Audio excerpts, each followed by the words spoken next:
Welcome back, everybody, to the Jomez All Birdies No Bogeys pod with your hosts, Brian Earhart and Nathan Perkins. And I'm your guest today, Austin Turner. We're here live at Brian's house. That's right. You know what, Austin? You're right. We are at my house, and I'm so grateful you're here. We just wrapped up the Queen City Classic. I'm stoked. I'm home. I could have walked to the course if I wanted to, if I wasn't already walking 2 rounds a day. It was great. Huge success. And I have to start out the episode by saying, I think there were a lot of people in Charlotte that were afraid of this tournament not selling out or having a lot of tickets sold because of the fatigue from USDGC. We saw that in the past with the Tour Championship. We saw it with Match Play. I think this was a hit. I heard they were selling a ton of tickets day of.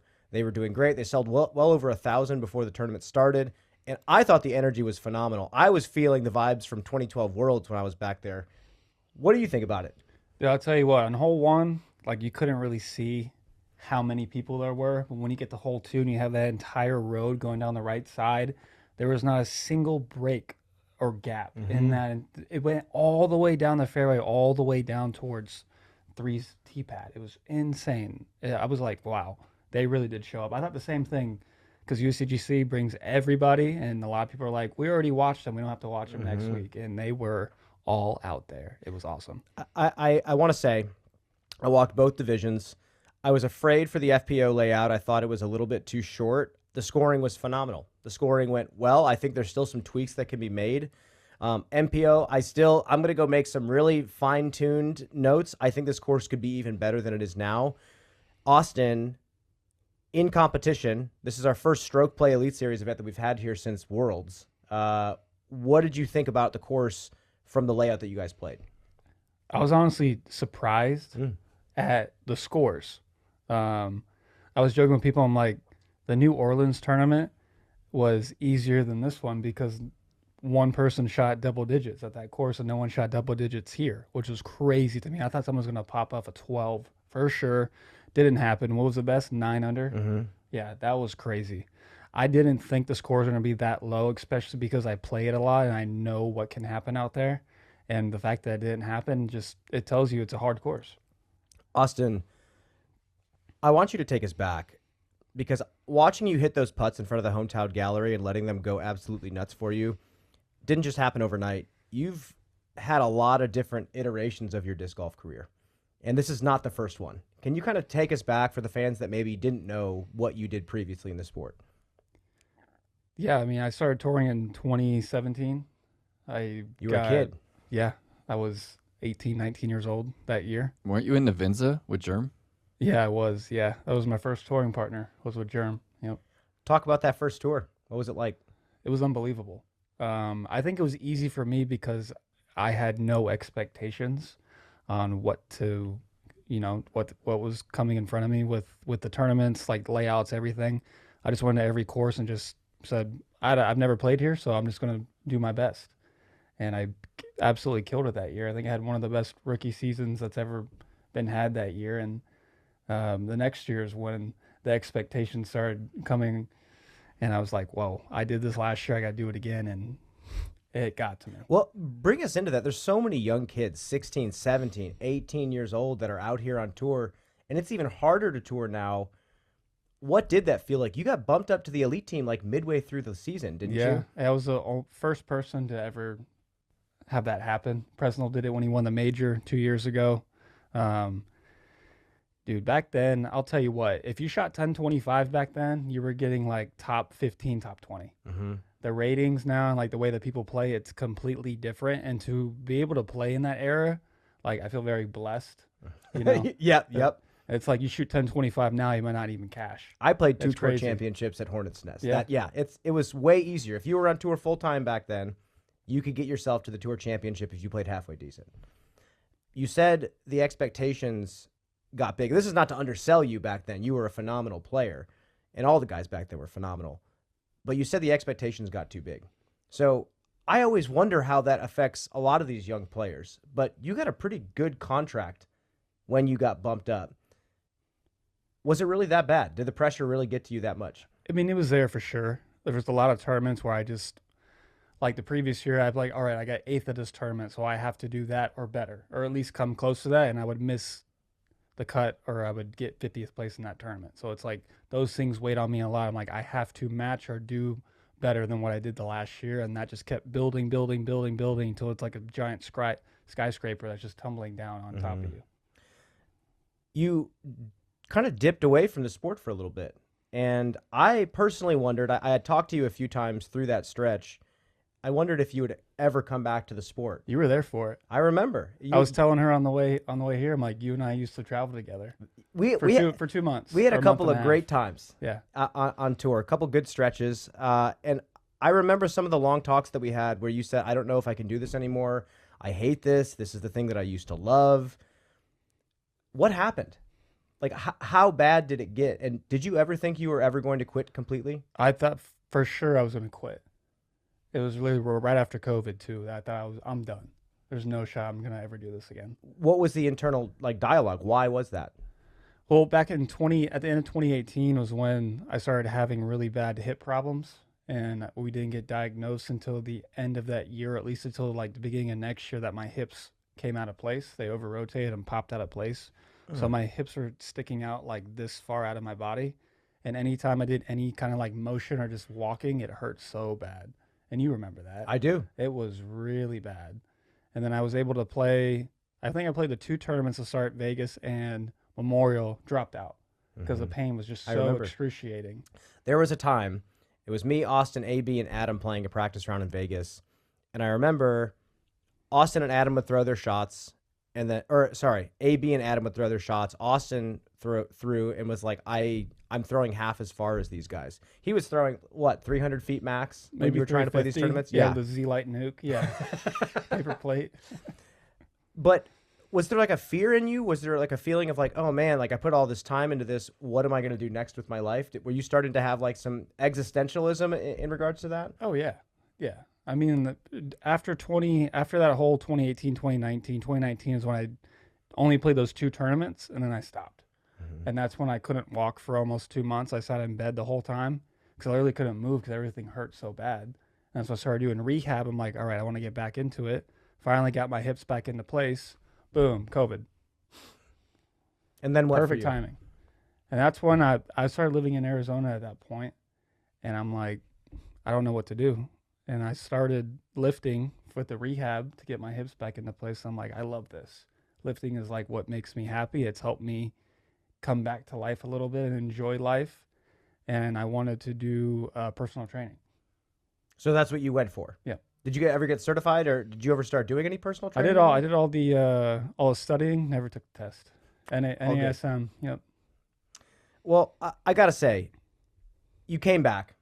I think a lot of people were maybe surprised that you made a big comeback, but now I think people are thrilled that you're playing at the level that you're playing. It's kind of a wonderful comeback story, and you did it in Charlotte. So I want you to kind of break down the week leading up to this event, or maybe the year leading up to this event. How excited were you when you found out that the Pro Tour was coming to a course you know so well? Dude, I was pumped. Honestly, my first reaction was, does Charlotte really have that top-tier course? Because we have Nevin, and I know a lot of pros didn't like Nevin. Nevin it's a really good course, but there's a lot of like fluke and luck involved in that course. You hit a line, you might hit 4 trees behind it. Hornets Nest is the most straightforward course I think that we have in Charlotte in terms of you hit your line, you're most likely going to get rewarded with a good shot. And like I said, the scores this week tells us that this course, I think, deserves to be on tour. 100%.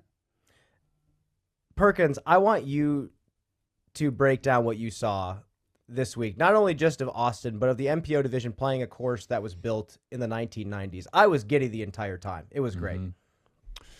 Yeah, I think that sometimes if you haven't played the course, it doesn't always translate to how nasty some of the executed lines are, especially when you're playing those back pads. But the consistency of the players that we were seeing to like hit a straight shot with power, it's just blowing my mind over and over again. And I really want to jump, further into your experience, Austin. 7 down opening round was pretty hot, got you on the chase card, but I really want to hear that run that you made in round 2, I think you got like, was it 11 through 14 or something in a row on the back of that? That was an incredible run. But going into the 18th, walking up to that putt, did you know that that was for lead card? And what was that experience like when you cashed that one? And it felt like the hometown crowd just kind of erupted, and they knew that it was for lead card. But what was that experience like for you? Yeah, I just birdied 16 on the island. I put it to 20 feet, got the birdie, which that hole to me is very scary as a lefty because you have to trust the sidearm through that tight gap, and it is not fun. I'll tell you what. But to get the birdie on that one was great. Going into 17, I felt really good, and I just got put in a bad spot on my tee shot, which was in the middle of the fairway, but I was just pinched off a little bit, so I got a par there. And I'm looking at the scores, and I'm like, if I birdie this hole, I'm making lead card. And it's a 400 plus foot sidearm for a lefty to get in like the ideal spot to get a really good birdie shot into that green. And I just did not throw it hard enough because the round 1 I threw it too hard trying to juice the crap out of it and pulled it and yanked it over. So I'm like, I can't do that again. So I softened it out of bounds, took my lie back from the OB about 30 feet to get over the fence, and I had about 360, 370 in. And I loved it. And as soon as it gets by the basket, Wynn picks it up, pushes it to the right. And I'm like, oh boy, here we go. But I'm watching everybody else on the card because we're all tied. I believe we were all tied. Raven Newsom and Jake Mon, we were all tied. And Jake was the only person to get close enough to the basket to have a birdie look. Raven hit a tree, dropped straight down. So I'm looking at it, I'm like, well, if Jake makes this putt, he makes lead card. So if he makes it, I'm laying up to be on third card. And he just barely missed his putt, which is a really good putter, especially from long distance like that. Mm-hmm. I thought for sure it was in. He just barely chained out left. And I'm like, all right, I have to make this. If I lay it up, there's no reason to lay it up. This is for lead card at your hometown. What are you doing? I'll tell you what, though. I never want to have that putt ever again in my life. And I said that on the Instagram post. I'm like, I only want this putt again if it's for the win. Because there's out of bounds directly behind it. And as a lefty, my putt, if I miss, goes to the right, which there's more out of bounds. If you're a righty, you're putting, you might leak left. You might still be in bounds. Mine's for sure going out of bounds. And I was probably 42 feet away. And I'm like, I have to give it the softest run because I'm on the bottom of the hill. Basket's like up here. Hill's here, so I'm going even higher towards the basket. So I give it the softest run possible, and it somehow went in, and the crowd erupted, and I'm like, holy crap, I'm making lead card at the inaugural tournament at one of my home courses. It was awesome. Man. Now, I got a question for you. In 2012, I know AB was there. I was there. For the final night. So where were you? How old were you? What do you remember from when MJ made that final 9 with Will, Ricky, and Paul? So 2012 was when I got my PGA number to play Worlds, and back then I had one of the phones that it was a flip. It was like a half flip. A sidekick? It flipped like this, but you push it up for the keypad, and I lost it for like 4 days. And the PDGA called my phone saying, "Hey, you have to take the rules test if you want to play this tournament," because I was on the wait list. And I lost my phone when he called, and I missed my chance to get in the tournament because I didn't take the rules test. So I had my PDGA number for that tournament, and I'm like, I have to go out there and watch at least. So I was able to watch that. I think it was Saturday because the Worlds finished on Saturday. And I parked at the church that's on the same road, the big one on the right, when you're pulling out. And my dad and I just walked over there and watched the whole thing. It was awesome. I thought MJ making the final 9 was one of the most badass things in the sport's history. And he showed up with a tie-dye cotton polo with holes in it and ripped a roller right out the gate in front of the gallery. They went nuts. I'll never forget, I played one of my first tournaments at Reedy Creek a couple months before, and Germ was playing and MJ was there. They went into a playoff on hole 1. MJ beat him, I think. And that's when I met Germ for the first time, and I had him sign my nuke, a yellow Z nuke. And he told me, he's like, either him or I are going to win this tournament. I think Germ got 6th or 7th, and MJ made the final 9, which is pretty cool. 5-hole playoff with Kale to make it too, which I thought was an incredible moment. And it feels like Hornets Nest continues to deliver. Every single time we come back here, something special happens. They replayed a bunch of 2021 highlights of Nathan shredding the course. And I feel like the layout we have is good. I still think there's little basket tweaks, little tee pad changes that can make it even better. And looking in the back of some of these woods and the web side of things, there's so much room that we can cut and make holes even bigger, make them shaped a little bit more challenging. I don't know. I hope, and I was hearing that eventually we're going to be able to shut the entire park down, because right now there's housing developments that back up to the park. Kids can just kind of walk on and play in the playground, and it's very easy to just get into the facility. But I've heard that Charlotte is really excited about this, and they want to make Hornets Nest an even bigger and more premier venue.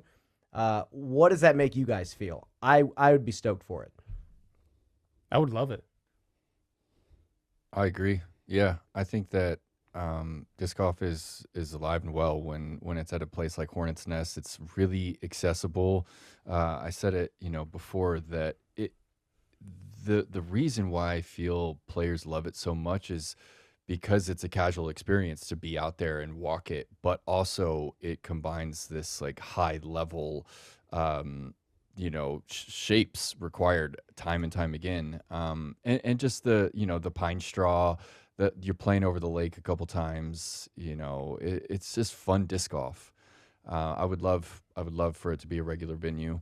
Austin, I wanted to ask you as well. You had the micro victory. You made Jomez final round. That in itself, I feel, is an achievement. You made a similar putt on today on the final round to secure a top 10 finish. And in total, how does that make you feel to bag an 8th place finish? Having been, what were you, 5 back of Gannon going in? I mean, victory it's possible. It must have been in your field, but how does 8th place feel? I mean, it was good for sure, especially after how the first 2 tournaments went, which I'll also dive into that a little bit here shortly, because I know you would love to hear all the stuff that I have to say about this. Yeah, I mean, today I felt the nerves a lot on the first 3 holes. That I'm sure if y'all saw by the shots that I threw that the nerves were there, and I finally got settled in and got calm. But I think the shots that I threw today honestly could have brought me to that score that I needed to tie Gannon. I think I could have shot that 10 or 11 under today. I had those 4 putts today that I missed. In the first 2 rounds, I only missed 1 each. The putts that I missed felt really good too. They weren't like bad misses. They felt really good. They just didn't stick. But my backhand today felt so pure. It was really good. That putt on 18, I was looking at scores again, and I'm like, if I lay this up, I get 10th. If I make this putt in front of a couple hundred people, it's going to go so crazy. And I'm like, dude, if you go out of bounds, whatever, you'll probably miss a comeback or take a 6 or a 7. Who cares? Just run it, see what happens. And as soon as I let it go, I think I blacked out. I didn't even know that it went in, and the place just went crazy. It was Wow. That to me is, obviously I wanted to win, but making that putt for them and hearing that noise is like, that was so worth it. It was awesome. Sweet. I'm glad It was like hitting a buzzer beater. It was awesome. I've got another question awesome about the way that you were able to hit gaps. I think that we've had a lot of great lefties, and we're looking at one of them right now. Brian, had a good stretch. Talking on the about tour. me?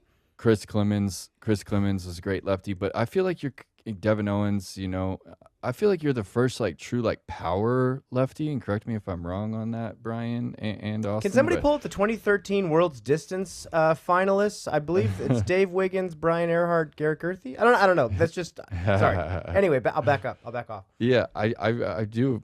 Feel like you're the first true power lefty, and I want to ask what's your cue to hit some of those gaps out there, with the power that you were hitting? What are the final thoughts kind of going through your mind before you were piping them?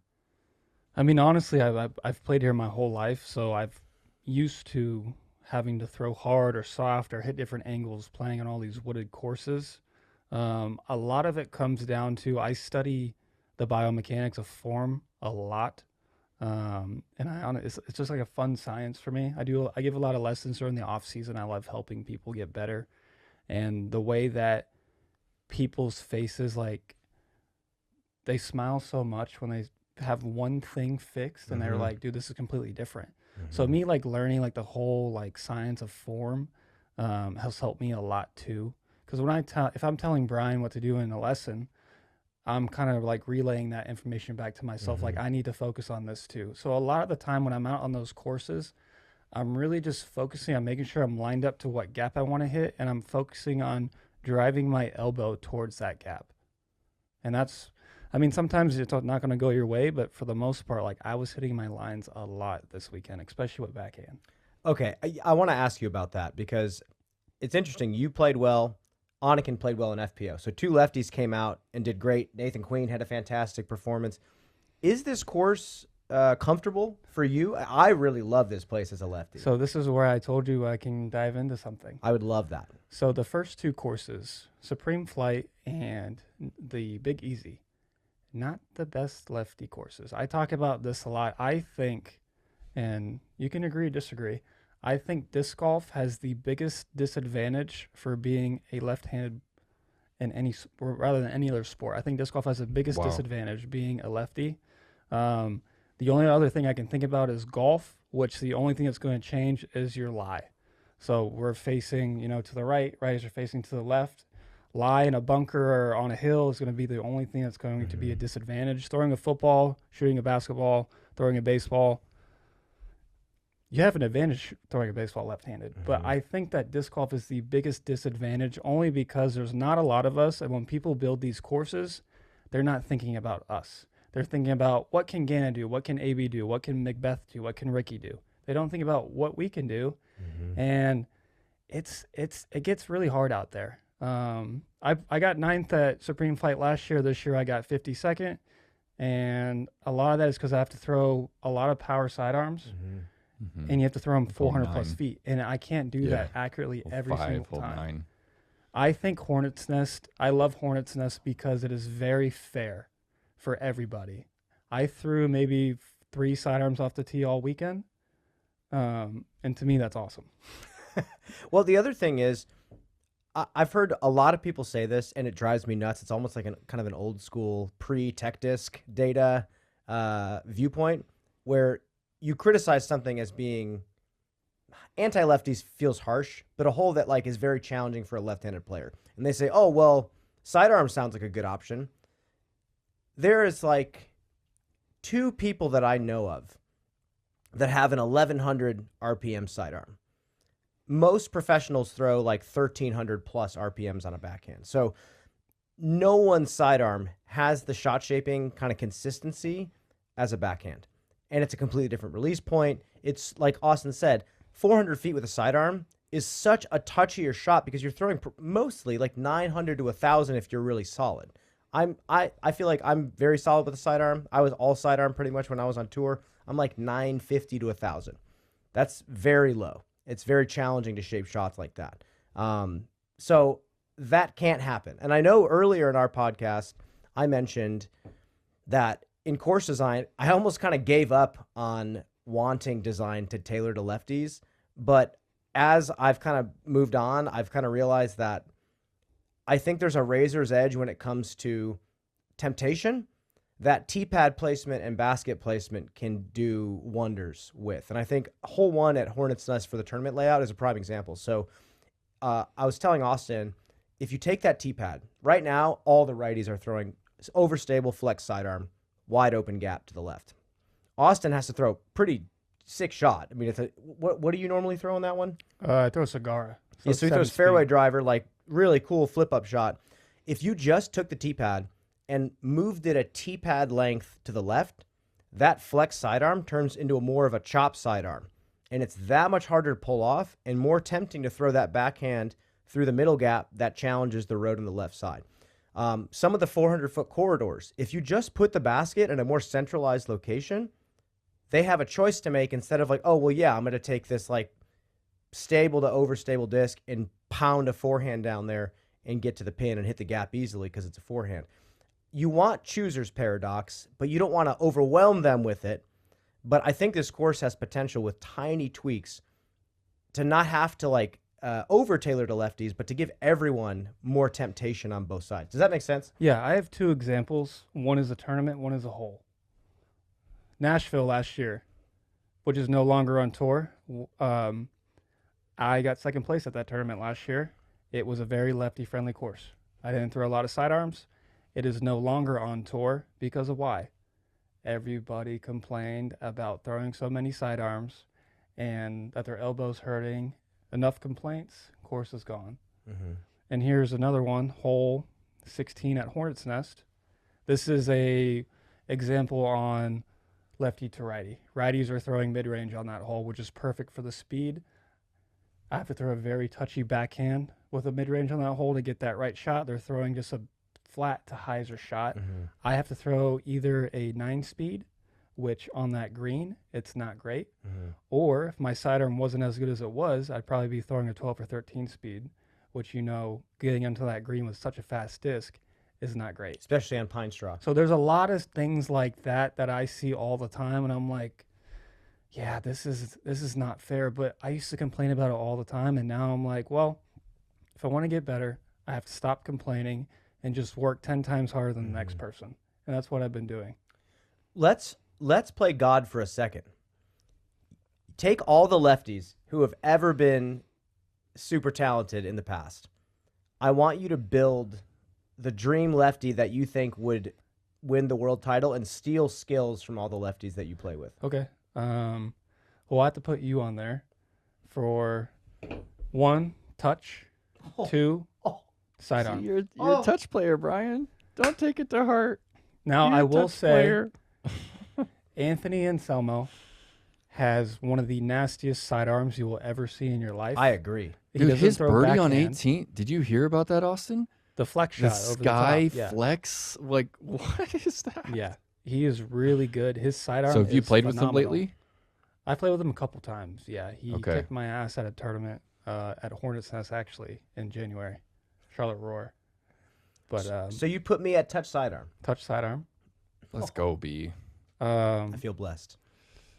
Devin Owens. Devin Owens touch backhand. Yes. Oh, you like his putting? His putting nice. was automatic. His putt. What was that disc golf world tour at Murata? I remember Devin Owens making everything. Devin, and this is not who he is, but the way he played had this grittiness to it. Like, he's like the drunk guy at your local league. He's not the drunk guy, but his play style, it's like the drunk guy who's so confident, and it doesn't matter how his discs fly, he's going to beat you. He's going to score ridiculous. It doesn't matter what state he's in, if he's sick. I remember Devin Owens played Northwood entirely with like a broken ankle. He had the boot on, and he shot like a 1040. Yeah, he's that kind of guy. The Devin Owens boot days, dude. He would used to wake up and win national B tours tiers. with boot. Wow. I would take Clemens' power sidearm. Over Anthony? Just having the power sidearm. Though. Yeah. Because you have the touch with you have the perfect angle control with Anthony, and then you have the power sidearm with Chris. And I'm taking Devin's putt. But Devin just threw the nastiest backhand lines. I agree. He really did. But I feel like my backhand lines just as good. You're my top for sure. Yeah, your power backhand is the best I've seen from a lefty. It's kind of weird to me because I think the reason is, what's weird to me is that lefties don't really throw very far. And I think it's because we don't see enough lefties to actually have that group of like top tier. You know what I mean? It's like totally. They're 98% of the field is righties, and you have that top tier of righty backhands that can go 600 feet. We only have 5 players on tour, so it's hard to have like, hey, there's 90 people in that list. We only have 5 people. Mm-hmm. So I'm sure there's people that can throw far. It's just there's just a dime a dozen on tour. Well, what was the big jump for you to kind of get to that like next tier where you have 500 like in your back pocket? Was it some of the strength training that you were doing, or what kind of clicked? So when I started, I played baseball for 12 years. So my sidearm was like 350 out the get-go, but I didn't know where it was going, and my backhand was just non-existent. So I just spent a lot of time doing that. And I think just being athletic growing up kind of helped with just finding those fast twitch muscles and just finding good form and how to rip a disc out of your hand. Over time, I just got accurate with it. It's kind of a thing, like you either have it or you don't. Mm-hmm. But you have to work with what you have. Like Nathan Queen doesn't throw very far, but he's very accurate with it. He makes it work for him. What do you think about Nathan as a lefty? He blows me away every time I watch him throw. He's pretty good. He's pretty good. He's pretty good. Give He's that boy a sneaky good. sidewinder. I mean, he won our sport's biggest tournament, Mm-hmm. one of the biggest tournaments at Hornets. You got to take his touch back in, like his Mako. I remember a Nathan Queen story for me. I was playing with James Conrad and Nathan Queen at Ledgestone, and hole 13, the like Heiser leapfrog hole at Yeah, Eureka. the par 5 over the Yeah, water. the par 5, and Queen goes lefty back in, and then he goes lefty Mako turnover, birdie, like like Austin's saying, like it's a righty's world, like that's hole's somewhat easy if you make that first shot to just go Heiser, and he's throwing Mako gentle turnovers out over the lake. I'll never forget that. And yeah, some of his shots this weekend, like when he just like holds that follow through up, and the whatever flippy fairway he was throwing this week, I don't know what it was, like if that's like an old Thunderbird or something, but it was just like holding that turn, and he's just like watching it. It's nasty. Dude, I tell you what, I grew up, not grew up, but I would play all the B tiers and C tiers in North Carolina. I met him for the first time in 2016, and all the way up until like 2020, he used to putt with Star AVRs. Nathan? Yeah. Wow. He didn't switch to like baseline plastic until like 2020 or 2021. Until he had enough slippery, like spit throughs in the basket. He used to putt with yellow Star AVRs. That's beautiful. That's a homegrown player that had nobody to correct him. That's beautiful. That's a beautiful thing. One last lefty I want to talk about, and this might be my favorite lefty in the history of the Disc Golf Pro Tour. What are your memories and experiences with Reed Friscura? That's my guy. Yes. I didn't play like a whole lot with him, but back in 2017 to 2019, he was there.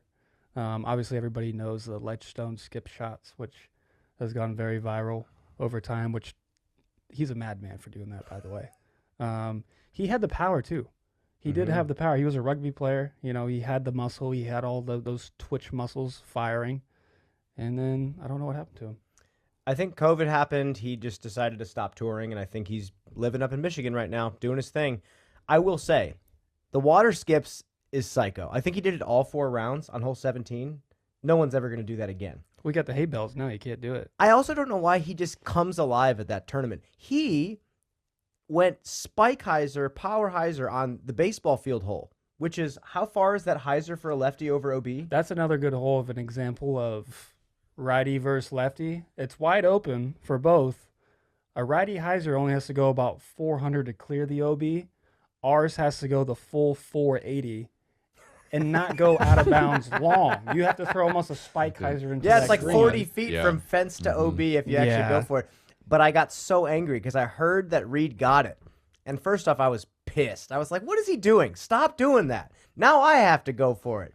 And I tried OB immediately. Horrific shot. I did get it one time, though. But it was after I don't know how many tries, like 3 or 4 different tries. I actually chained out for ace on that hole. You during got the it. tournament. What? Yeah. Chained out for Going ace? for it. Yeah. That's crazy. That because Greg Barsby aced that one, and then remember Macbeth stuck it in the basket when that Barsby didn't aced count? it? Barsby aced it. Barsby aced On it. camera? All air. It's on Can't camera. recall. I think it is. I can't recall if it's on camera, but yeah, Greg Barsby aced it. I think it was the same year that Paul stuck it in there, and then Greg was like, well, he should have hit the gym. He was like cracking that joke all week about Macbeth. But I remember Reed getting that one because on Jomez that same week, it was like Reed's week because Reed hit the birdie, and then he dropped the shades as he was like walking up, and they did like a CSI Miami like little bit on Jomez, but. He also went stuff. left on the water tower hole. Did you go left in the water tower hole? Did you go lefty hyzer on that hole? Heck yeah. What? I aced that hole 2 years ago. Something must be wrong with me because whenever I stepped up there, it looked like not a feasible line. Maybe that's me. It's You a aced tighter it in shot. Ledgestone? Not during the tournament, but during a practice Okay. round. Just spike hyzered it right into the bucket. It's crazy. Wow. Well, I'm going to eat my words on that one. So you've built your lefty. I want to ask, though, that lefty you built is for the World Championship. Will a lefty win a World Championship? And actually, for you, when is it going to be for you? I think you got it. I think there's a lot of people that know you have it. I think it really comes down to how I'm feeling that week and the courses. Deglow now is a very hard course, especially for the lefty. People are like, oh, you have hole one. We do have hole one. I have hole one. It's fun. That place has a lot of out of bounds, and they're taking away a lot of the lefty shots out there. Oh, good. Yeah. Now, I'm not going to say it's impossible, but it's going to be hard for me to win this year, but I'm not going to say I'm not going to try my hardest to win it. Nate, I want to quickly, while we still have Austin here, I want to talk about what happened in the FPO this morning. Cadence Burge drops out, back injury. It was devastating. She taps out. She shoots a fantastic round. I think she was, 2 off the lead going into the final day? Something like that. Yeah, she was 1 off the lead. She finished at 9 down total. Ella was 10 down. And she was falling over on every single shot that she was throwing. She was winning the tournament going into 18. Going into 18, takes a 7, and just balls, her eyes out. As she steps up to the interview booth, I asked her, I was like, they're asking for you. You don't have to do this interview. You can go take care of yourself. And she goes, no, I want to do this. And did a great interview. But before we started, she said, I shouldn't be playing this tournament at all.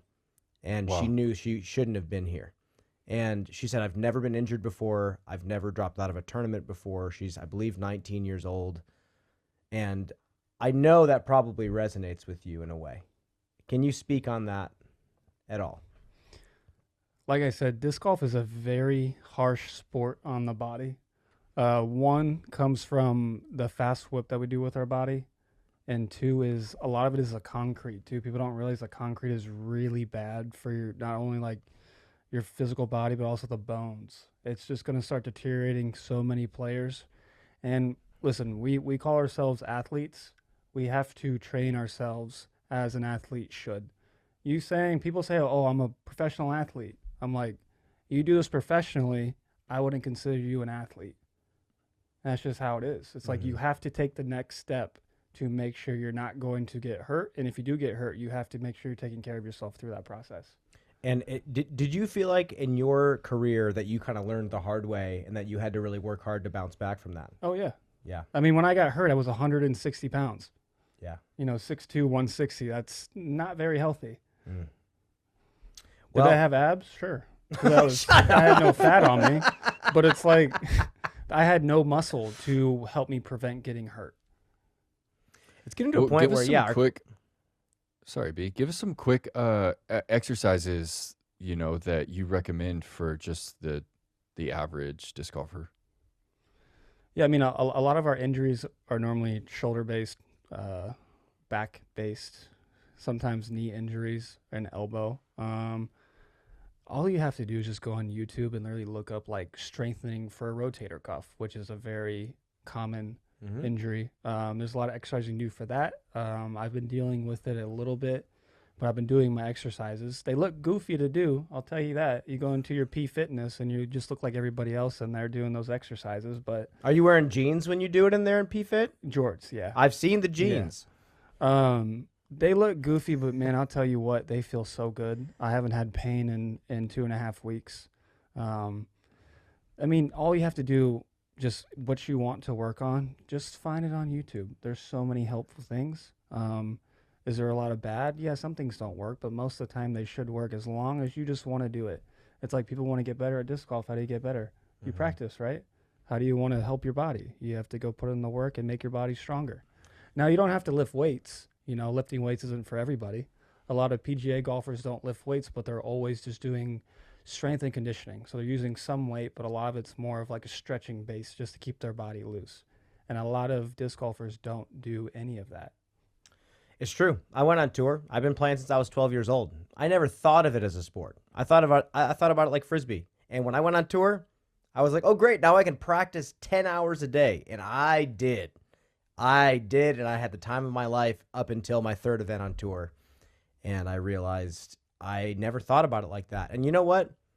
I shredded my rotator cuff so other people could run. Maybe that's my impact on the sport. Probably not. But I understand. And the generations turn over. And the course has changed too. I mean, Louisiana, You got to be an athlete if you want to play there. That course is ridiculous. You have to be a player with speed. I think on the Disc Golf Pro Tour, I think speed is a very important thing. Jonas Morella, the coach of Team Finland, posted a couple of the FPO tee signs and was like, this is a slap in the face to our sport. These women are training all off season to come out there and show off what they have. Let's give them courses that let them show that off. And you know what? I'm not going to say that this FPO layout was bad, but yeah, I think the point is valid. We should be thinking about that. Yeah, I think that technicality and shot shaping is as, precious a piece of our sport as speed.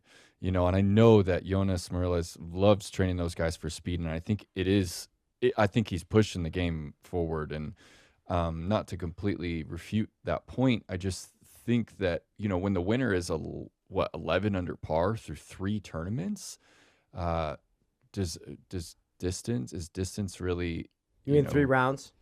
3 rounds. 11 under par through 3 rounds. It's like, was distance really the problem? It's like we have to shape the shot. You have to hit the gap consistently, and that's what Hornets Nest is asking. And then when they go play Glendevere, then they'll be able to show off some distance. So I think we kind of need that parity throughout the season. I agree. I think variety is important. And I also kind of agree with what Jonas said. I don't think all the courses should be super long. But I think with power, I think it should be challenged in a very appropriate, tasteful way. I don't think we should have a course where just it's a distance contest. But I don't think there's many courses where it feels like that. At the end of the day, there's still a lot of gaps you have to hit and a lot of putts you have to hit. But I don't know. I like variety. I'm cool with Hornets Nest. I think the women played an 8,600-foot course, maybe shorter. And then the men played a 9,000-foot course, over 3,000 feet shorter from Louisiana. What do you think about the courses that you guys played, Austin? Like long, short? Do you like variety? I'll tell you what. I like that we start with 4 wooded tournaments in a row. I think that kind of tells you who's accurate and who are the people that can throw far. People can do both. Not everybody can do both. Some people are really good in the woods. Some people are really good in the open. And I think the FPO scores will start to get higher once we get towards like JomezPro, Kansas City Wide Open at Austin, things like that. Halfway through the season, that's when everything starts to get longer, more open, less technical, except for, the fake out of bounds, which is still kind of like trees, but you're not going to get punished for missing your line by a foot, Well, Austin, let you go soon. It was a phenomenal week for you here in Charlotte. You got to have a Pro Tour event in your hometown. Any final words for the people listening that you want to say? Man, I'll tell you what. Charlotte showed out. Like I said at the beginning, I didn't know how the turnout was going to be. And the fact that there was that many people out there today really tells you that not only do we have such a good community, but we have the good courses. And most of the feedback I heard this weekend was the pros loved the course. And like we said, I was surprised on the scores, and those scores tell you that I believe this course should be on tour for years to come. And maybe if Angry Beaver was just a few acres bigger, we could play Angry Beaver, but I don't think it'll ever make it out there. Don't get me started on that place. You want to talk about a course where you hit your line, but then there's 15 trees behind it? Yeah. No, that course is who's the luckiest person that weekend. You can shank your shots and you'll shoot 5 under. You could throw the best shots in the world, you'll shoot 10 over. That's how that place is. Well, Austin does not like the dice rolls. Austin, you got a life to live, my friend. God bless. Hey, I'll tell you what. I got some final words. Oh, go ahead. That putt on 18 today, that was for Charlotte. That was for Charlotte. That was like and my LeBron moment. That was my LeBron moment when he won the championship in 2016. He said, "Cleveland, that's for you." Yeah, that's your place too. Oh, we're gonna run it back for you. Let's go. This was for Charlotte right here. Come on. Yep. Oh, it was hearted. That place got so loud. I literally blacked out right here. I'm like, I don't know what's going on. I'm like, give him some more love. Double fist up. Yes. Well, I just have to close with, it's an honor to have you on the podcast, Austin, because, I got to play with you in the early parts of your career a lot in 2017, 18, 19. And, I've seen a lot of people go down and leave the sport. And it's always sad because I know how much we all love it. And I know how much you loved it. And we kind of all just like shed the tear collectively when we see a comrade go down, and you're like, man, I'm worried about it, his hip and his mental health, because you lose this game, you lose this community, and what you've done to kind of come back and rewrite your career and just, really, it's really inspiring is what it is. So love to see it. And I think that you're one of the guys on my list that it just feels like it's inevitable. It feels like you're too good at disc golf to not win a tournament. So we look forward to having you back on the pod when that does go down. I'll tell you what, my life has been a crazy story, but no story is finished until you get that win. Let's get it. I'm waiting. I text Austin every now and then. I'm like, all right, it's time. We're waiting on you. You got to get us something. The lefties need a big win. I think Devin Owens was the last one to get an Elite Series win for us, right? Besides Nathan. Oh, Tour Championship, correct. Right. That wasn't like a sanctioned event, but that was sick from Nathan. But we haven't gotten an Elite Series win in a long time. It's time. Well, I'll tell you what, if I can keep throwing the way I am right now, I think I'm not going to say a guarantee, but I will say there are going to be some high hopes and some good promises coming your way. Austin Turner, everybody. Design. Thank you so much, buddy. Appreciate you guys. Well, I have to say, I'm thrilled that Austin was on the show. I also heard from him that he is down to come on whenever. And he lives in Charlotte. He doesn't live too far away from me. I'm sure we'll be hearing from Austin soon. I'd love to do a lefty check-in with Austin. Every now and then we'll get him on his phone at a course so he can give us the rundown of how balanced the course is. It was like your dream to have the lefty come in and say what he said too.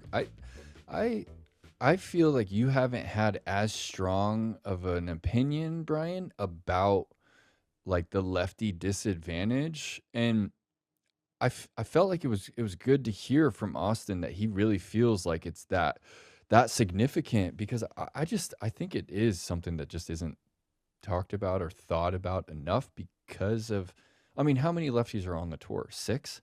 Not many. Yeah. So, real quick, where are you at in agreeance? How much do you agree with his statement on the disadvantage to the lefty? Like I was saying, I feel like it changes for me all the time. I still don't know where I stand on it, and I feel like it's situational at this point for me.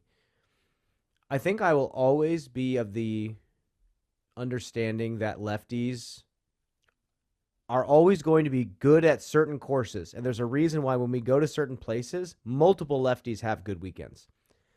But I think it's just how it's going to be in our sport. Again, we haven't seen a lefty with that 1100 RPM sidearm. Like we haven't seen I know Gannon has hit 1100. There's a kid named Evan. I forget his last name right now. I wish I remembered it.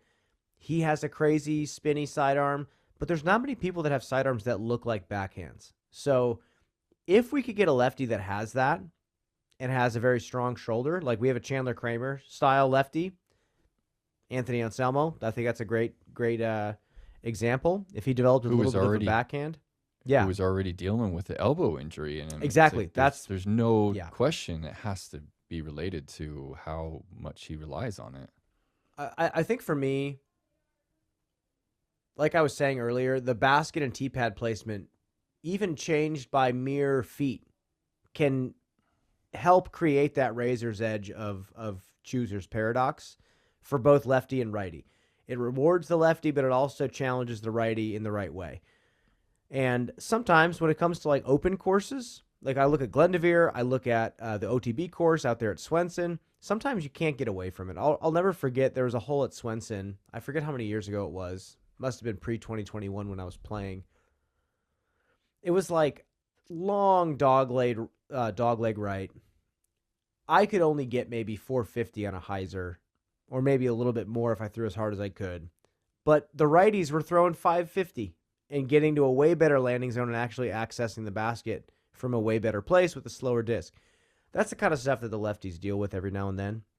And 99% of the field doesn't have to even think about it. So I think it's great that they played Hornets Nest. I agree. I think it can be scored well by anybody, and I think it's a What'd you special think of the course whole that can pull that switches? off. The What? whole switch. I thought it was pretty sweet that like where they started on one, Yeah. the new hole one, and where they finished as well. How do you feel like that flow worked out? I still actually could never name the whole names. Right. I've played That there so many part's times. That impossible. course is so Yeah. burned into my memory that Right. I tried to train myself to say hole 8 was hole 12, and I couldn't do it. But Yeah, that's hard. I love the change because it was perfect.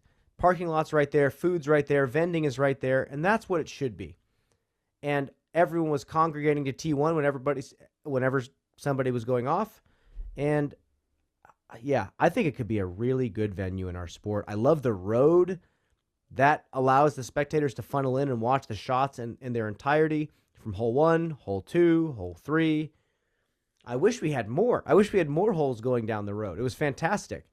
But yeah, I hope they can close the entire park next year and do even more because it's a massive park outside of the disc golf course. They might even be able to use more land. I think, last thing before I send it to you, because I'm chatting here, there's a deck. It's course 2, tournament 16. There's a massive deck behind the FPO tee pad towards the water on the backside. I want an MPO from that deck. I'm going to go see if there's some trees that can get trimmed up.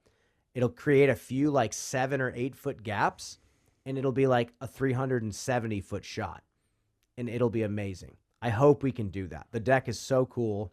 So many people could fit back there and watch the shots. Yeah, from a spectator standpoint, I think it really over-delivered this time.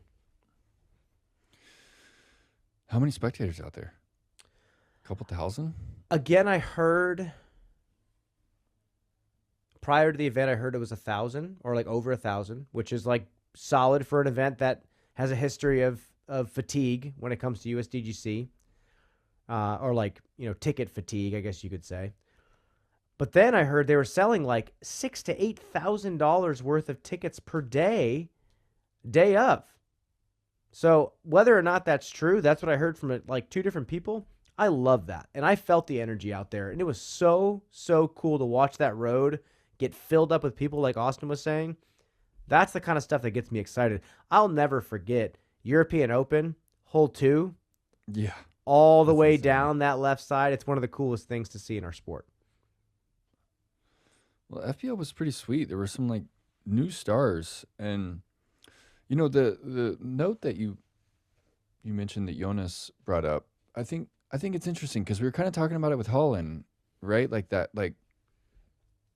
catch-22 of like we want the courses to be scoreable because disc golf just is more entertaining when it's scoreable, but you also want to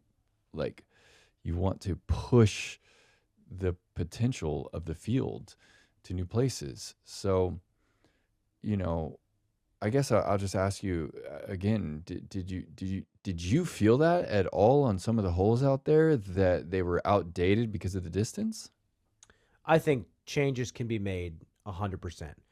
At the end of the day, the argument of everybody plays the same course, everybody plays the same holes, applies no matter what. I think it's the greatest cop-out you could ever make when it comes to course design or tournament play or rules, whatever. Can the course be made fair and still showcase some more skillful shots? 100%. Mm-hmm. And I still don't think the courses need to get longer. It's the type of short holes that we give the players. I don't care if it's FPO or MPO. I just want it to be impressive.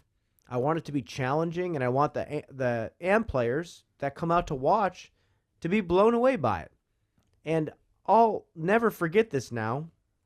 Hole 15, so it's course hole 1, 390. That tee pad is so hard. MPO this afternoon, 4 tee shots within putting range, no tree hits. That is the most mind-boggling thing. The fans behind, I turned around after the 4th tee shot, missed everything. Laughter. It was like a full collective joy of people thinking, I don't know if I'll ever see that again. This is one of the hardest par 3s in Charlotte. And I just witnessed something incredible. And I want the courses to give that to us, whether it's FPO or MPO. I don't care if they're short or long. Designers need to be very mindful of tee-pad placement, basket placement. On a course like Hornets Nest, I don't expect tee-pad placement to be perfect because it's been around forever. Basket placement next year, I think we can really tweak it. I'd love to put my name in the hat and see if I can maybe make an impact next year. But Do it. or even just get Put some your name in the feedback from hat. the players and implement it. Well, there were some couple FPO players that I just wanted to talk about before we talked about, who was really battling in at the top. Round one, Shelby Cohen, who I've never Yeah. heard of before, out of Huntsville, Alabama, rated 913, shoots a 994 rated 6 under par with one bogey, and it just is. It just reminds me of how the MPO field felt. I guess like 8 years ago now, which is so funny to think about. But like when it seemed like every week there was like a new person, and I'm like, wait, who's this? Who's Kevin Jones? Who's this person throwing a mid on hole 2 at Maple Hill? Like that's how I felt about Shelby. Really impressive all around game.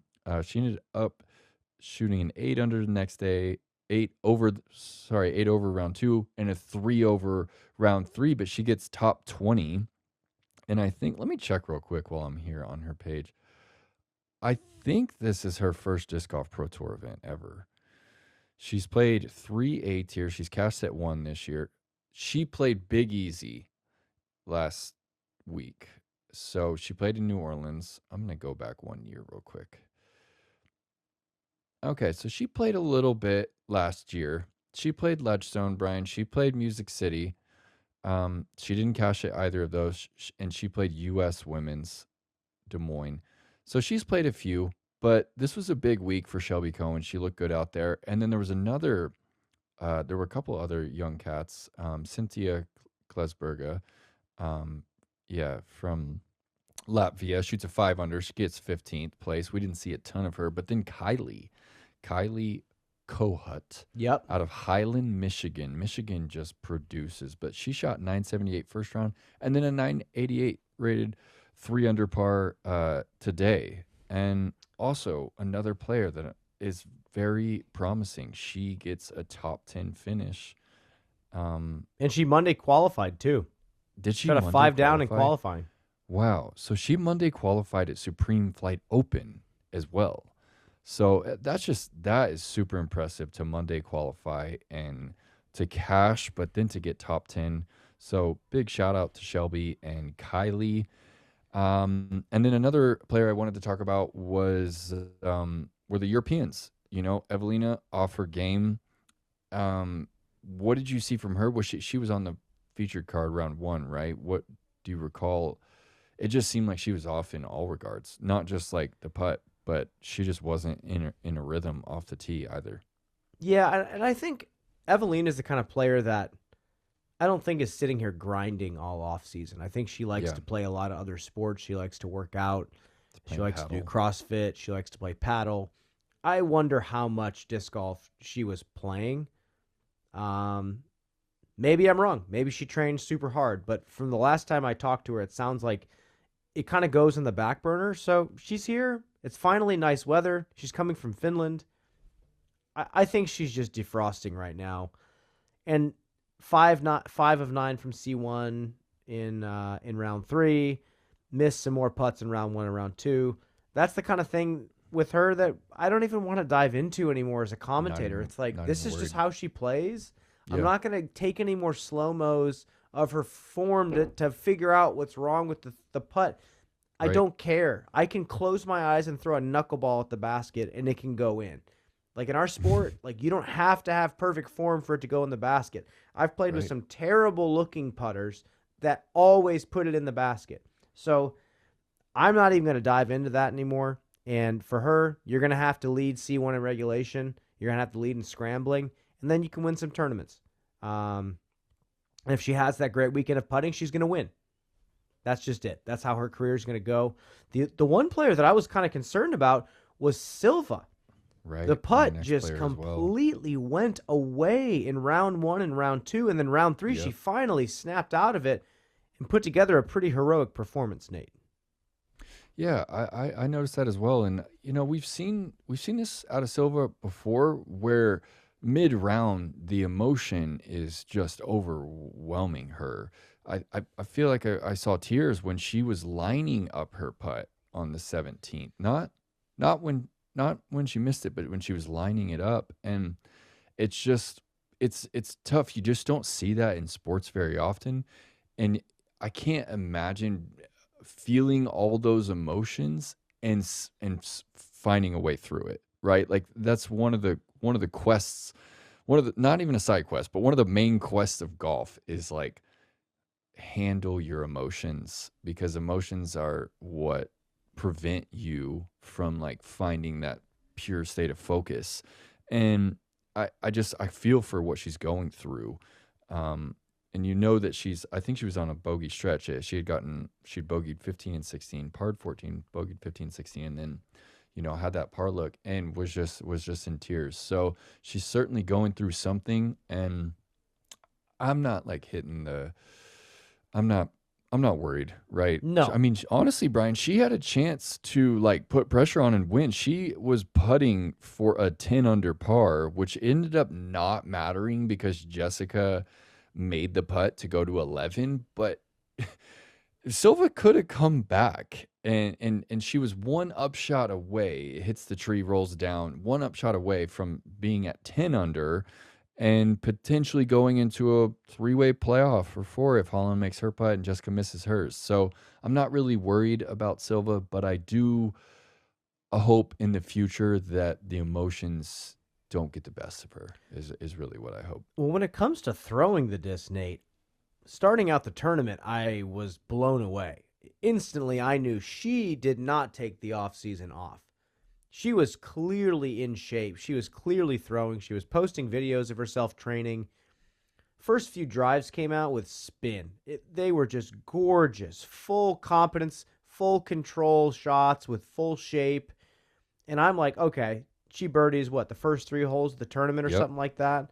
And I was like, all right, see you guys. Bye. Silva's going to take you down. And then it was like one thing, snap, other direction. I know exactly how that feels. I think a lot of disc golfers know exactly how that feels. Human. Like, it's hard to keep it going. These holes are hard. They are hard. And the scrambling is really frustrating if you don't have a forehand. And it's a forehand-friendly course, too. So, yeah, I think Silva's going to be fine this year. But, yeah, the anxiety, like the tears, I saw the same thing. I feel for her. I hope she figures it out. I hope, whatever she's going through, I hope she figures it out. But, yeah, it's a long season ahead. This is the first one. Well, next player, I'm going to go Kat Mertsch, strictly for the tenacity that I witnessed when she did it several times throughout the round. Like a lot of times she kind of ebbs and flows from this like playful, like, oh, like laissez-faire kind of attitude of like, oh, this is just fun. We're having fun out here. If I 3-putt, it's all good. And then she'll go into this like kind of like intense, like she drained a putt on 17 and then she just like stared back at the crowd. I don't know if she was looking at one of her competitors, but she just had this like fierce kind of look in her eyes, looking back at the crowd. I'm like, wow, this is sick. And I think there were 6 people. I think there were 6 people within a stroke, like with a couple holes to go, Brian. Like it was incredible. Mm-hmm. It was an incredible finish. And then her approach on 18, right? I think her commitment to the forehand has helped her in a lot of spots, but I really think that her forehand has cost her a lot of tournaments. I felt like her forehand cost her a world title in 24 at the final round when she was battling Holland and Evelina when Evelina went on to win. I felt like the forehand, like kind of the wobble, like burnover shots that she has, like she's cleaned it up, but those misses, it cost her the world title there. And then she was a little nervous on this final one, and sometimes this tournament her forehands were coming up a little shy and she was relying on the putter, and then this one she juiced it she juiced it and it just went long, and that was the tournament. So I think that she's going to continue to commit to it, but it cost her another tournament. So I don't know how far that shot was. I don't know what kind of position you were in to see that one, but were you surprised to kind of see that one go deep? No. No. Not because, Kat's one type of player. There was a hard crosswind up by the green. Same thing happened to Holland's forehand when she tried to pitch out and play for par. It just happens. And that green is so small. You want to go one side of the tree or the other side of the tree, and frankly, the backhand would have been the better play, but it's kind of the scarier play. Okay. But the slope makes it to where you can't hit the slope or you're coin tossing, and you could roll away OB. Right. So again, we're talking about razor thin margins here. You can't throw too high. The crosswind's going to blow you out of bounds. You can't throw too low. You're going to hit the hill and roll. So I just didn't like the forehand play with how inconsistent and gusty that wind was. But where she was, it's like, were you really going to take the backhand? I think you're just going to trust the little chip forehand in that tense moment. And yeah, just adrenaline, just blew it. But you're talking about her forehand, though. I am a Cat Merch forehand believer. And sweet. We go back and we can watch some Cat Merch forehands. We can go back when she was at the KC Wide Open last year. It's the hyzer flip forehand for her. I think if she commits to that style of forehand, they come out beautiful every time. Spinny. They come out with not a lot of wobble. The force overs, to me, as someone that loves throwing forehand, she starts out hyzer flip angle and then tries to drag them over on flex, and that's where the wobble comes from. But when she keeps it on hyzer, she throws beautiful lines. And we've talked about this. Me and Kat have talked about forehand for a while, and I told her how much I love the hyzer flips that she throws. But the flexes are kind of her comfort zone still, and we'll see how it evolves over time. But yeah, Cat Merch almost won a tournament, and it's crazy. I'm coming down the stretch. I don't know what interview questions I'm going to ask these people. Right. I had like 4 or 5 different players. That's so hard. Yep. You're like thinking to yourself, like, okay, when was the last time this person had a chase card win? When was the last time this person won? Like another one. Who's this person's best friend? And did they ever play against each other at a certain period of time? Totally. Yeah. That's hard. Yeah. You don't know. You didn't know until like 30 seconds before. And I mean, yeah, this is a great story. I mean, we deliver a lot of really great stories. The Pro Tour does, at least. We talk about it, but they deliver. The players deliver. The tour delivers. And this was an amazing one. I mean, for Jessica to come on there and the interview with you and talk about what she did and be so vulnerable and like she said she started playing when she was 9. Is that what she said? She got her first ace at 11, PDJ number at 12. Like, she has dedicated her life to this, and it's really kind of special that, like, the story, like with Greg Barsby also coming from Grass Valley in this like little small town in the Sierra Nevada foothills, it just has produced, a world champion and a multi-time Elite Series champion, and from Condon Park, a really just like gritty kind of park, and actually somewhat similar to Hornets Nest, like some tight lines, like through the pine straw. I love Condon Park. It's a great story, man. And Jessica is another player where you started to wonder, like she won Beaver State, I think it was 2015, Beaver State. This was the year before the Pro Tour was created in 2016. She won Ledgestone, and then there was just a period of time where it felt like she wasn't a contender. It felt like a win just wasn't really there. She popped up a couple times, but there was a 7-year stretch where she just wasn't there. And she played good at Supreme Flight Open, and you kind of get that little spark of like, wow, like she could have won that tournament. And to go that long of a period, and to play so many tournaments, and to still have enough belief in yourself that you can do it, it takes a lot.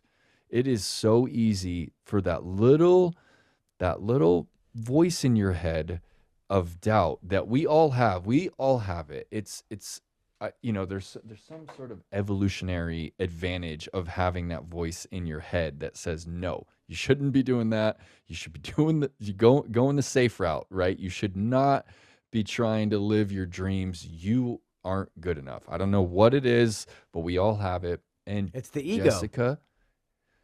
Jessica's overcome it, man. She overcame it. And the willpower for her to make the putt on 16 and then to come up to 18, Holland just misses and Jessica just gently sets it in there. I mean, she didn't nervously fire that putt. She gently set that putt in the basket. I can't think of the quote, Brian. What was it? She's like, you asked her, what did you ask her? Like, what were you thinking of? And what did she say there? Yeah. She was like, it was all the wins I've given away. Yes. And I said, not anymore. Not now. Yeah. It was beautiful. It was one of my favorite interviews I've ever done. Dude, it was so emotional. And it's a great story.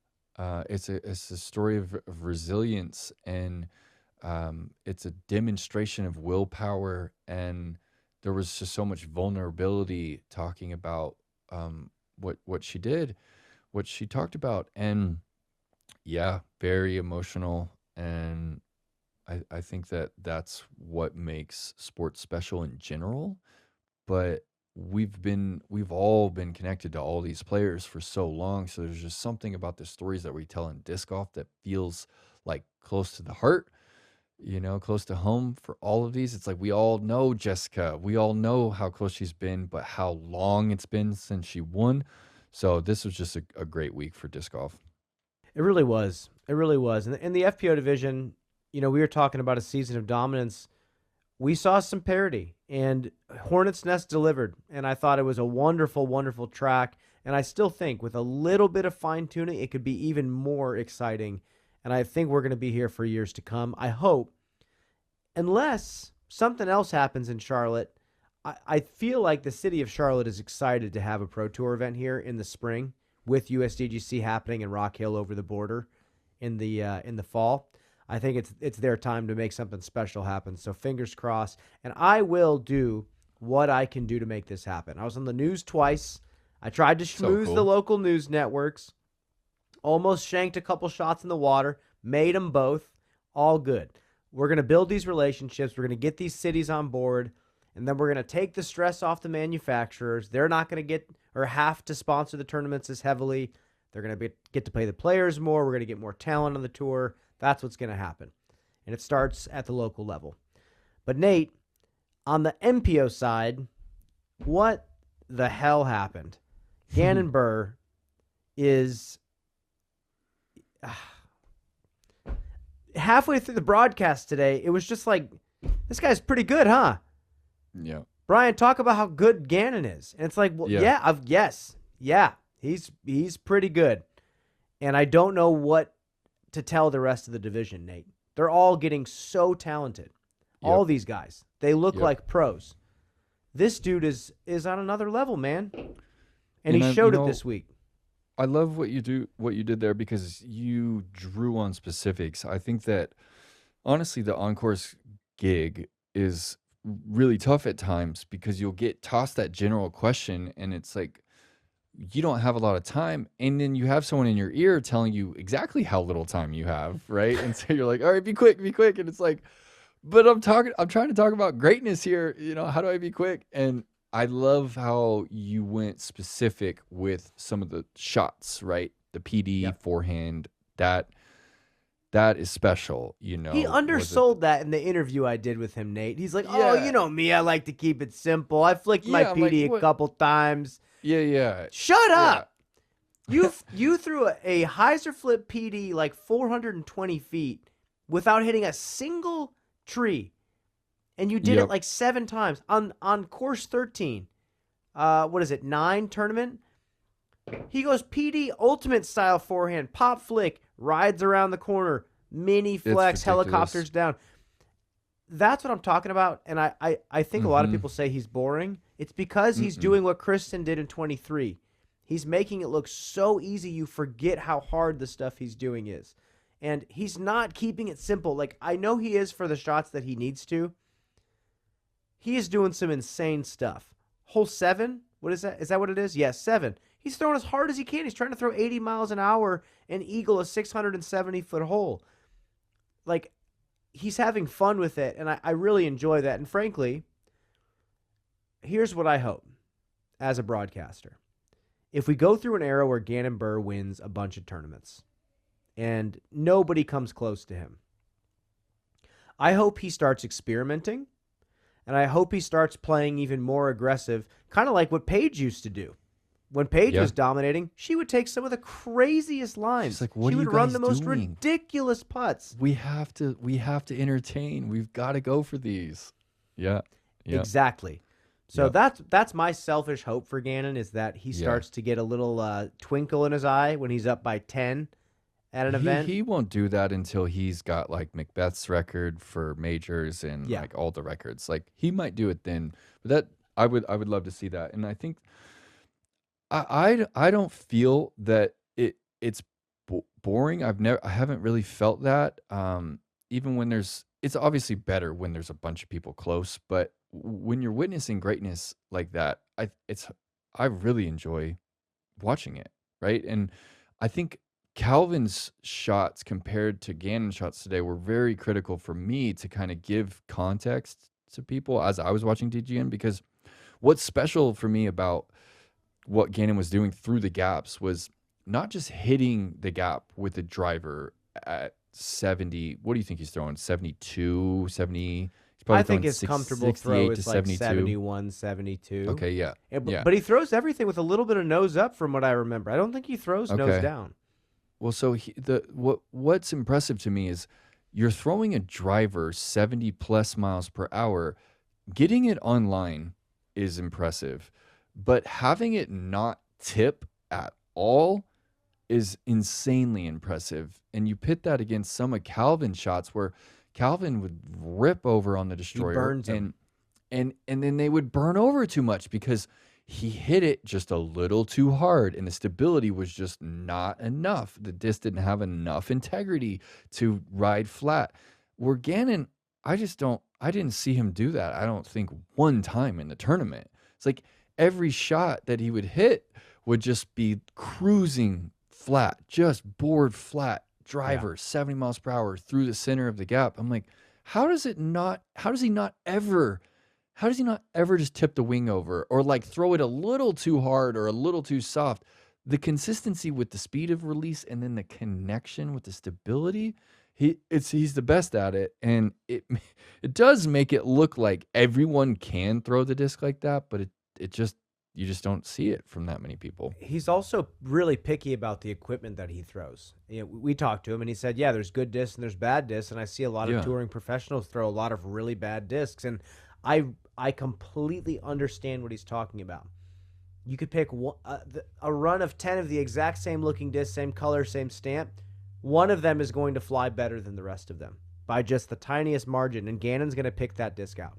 He knows right away. He just touches it and he's like, yeah, these are my S-line DD3s that I want.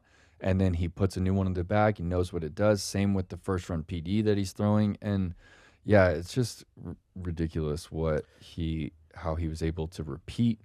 And again, that's another reason why I feel that it's so interesting to watch, is because one time you hit some of those gaps one time and it's impressive to watch, but to be able to repeat it over and over again, what he did on, I can't think it's course hole 12, but I don't know what number it was. The par 4, it's 8. Yeah. He threw it. He had a jump putt day 1, and then day 2 and 3, he hit the same exact tree on the same exact shape each time. And that is greatness in itself, to be able to repeat a full shot through the woods like that. Well, he goes for a career Grand Slam at the Champions Cup in 2 weeks at New London, which is a chaotic woods course designed by Paul Macbeth. I think it's around 12,000 feet at its full length. So it's, second longest. That's the second longest, right? Yeah, behind, I believe so. Behind Parc des Familles. And Gannon said that it was his worst finish last year. He got, what place did he get? I'm looking. We got 15th. Oh, okay, at the playoffs. That's right. Gannon got 15th.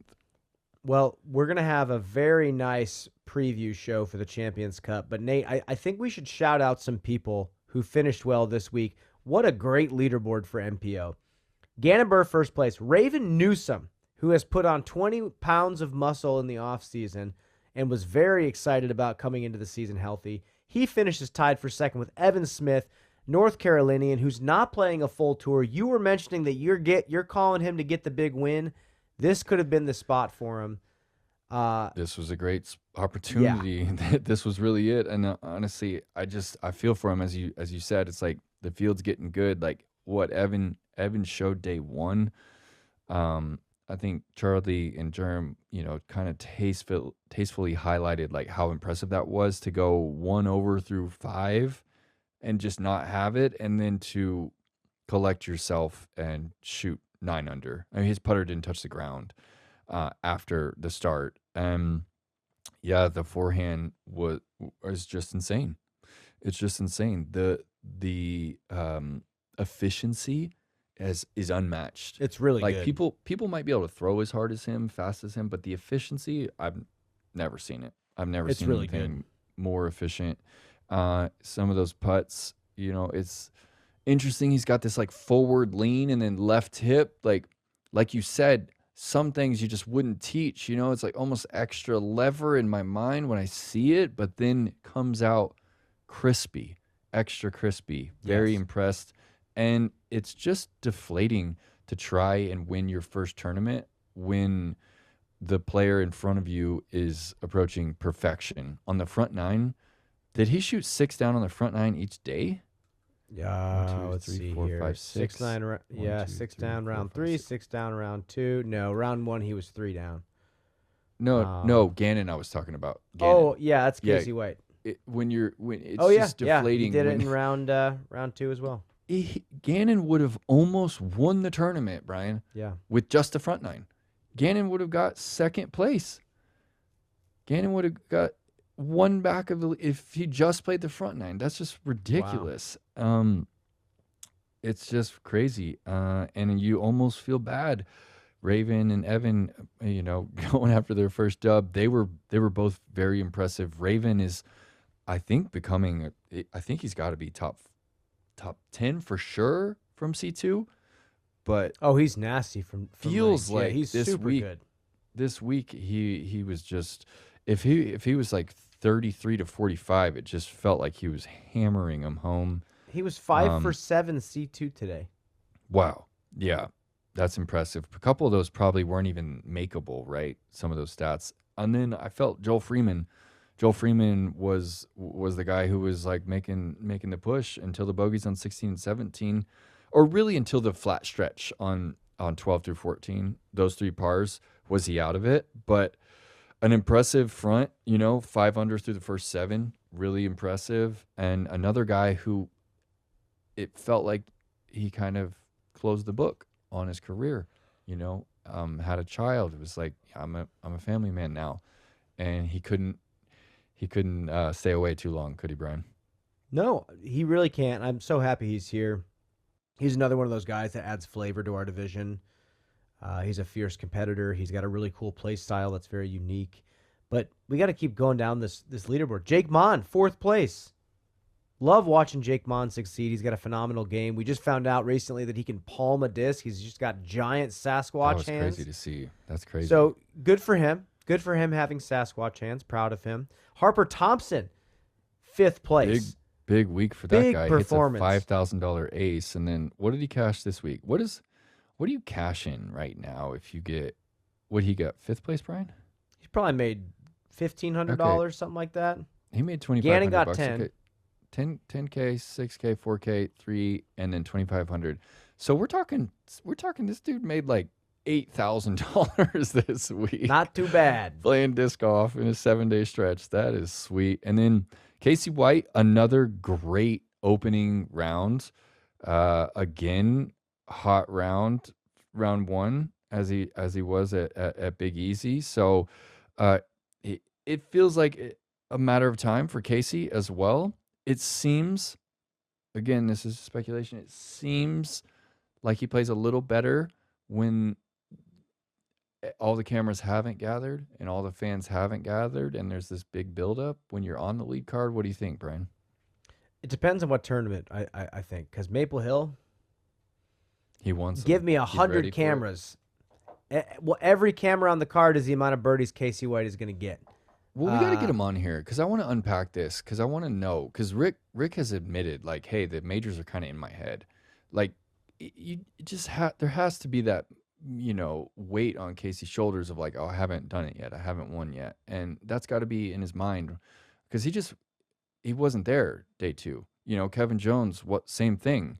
I think that, you don't go from shooting, what did Kevin shoot? 8 under day 1 and then he missed the cash. Like that has to be the pressure or some sort of storyline. You're thinking about the future of like, oh, maybe this can restart my career. But we'll never know, Brian. Well, to wrap this up, Kyle Klein, 8th place, tied with Joel Freeman.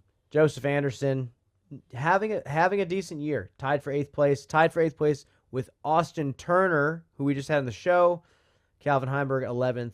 Nicholas Antela, 12th, tied with Harry Chase and Sullivan Tipton. And Nathan Queen, the lefty, rounding out a really awesome weekend on the tour. I do not think this is the last time we have the Queen City Classic. The community had a great time. Everybody had a great time. Ticket sales were just fine. I actually think they were more than that. I think they were great. And I think this is a building point. I think Another Round Disc Golf was thrilled to see everybody out here. They were the presenting sponsor. Joseph and I talked all week. I think there's potential for this to become a really, really special event that's a mainstay out there on the tour. Any final words, Nate? Well, did you see the A-tier that happened in Charlotte this weekend? It was a age-protected A-tier, and Paul Oman and Dutch Napier went into another playoff over at Nevin, and they had Michael Johansson on the card. So what a card. What a card that was over there. Wow. I don't know if you got to see Paul, Tall Paul No. this week, but he beat Paul Oman, beat Dutch Napier in the playoff, and they were 3 ahead of MJ over there at Nevin. So pretty cool deal to have the age protected division going on in the same town, just at a different course. Great podcast this week, Brian. The podcast just got their first sponsor, but we're gonna wait a little bit to announce it to you guys. We're pretty excited. We did it, about guys. it. We got our first sponsor. It took us We a went year. over a year. You guys are gonna like them for sure. But what's our next one? Is it the Champions Cup first? Well, it's our next event, but we have a really special episode coming up next week as well. We have an Emmy Award-winning sports producer that I believe is confirmed to come on the show to talk disc golf, media, sports production, Sweet. and the whole 9 yards. For Brian Earhart, Nate Perkins, we are signing off. I am so sleepy. I'm Yeah, so dude, you've been sleepy, at it. guys. It's a big weekend. Bye, everyone.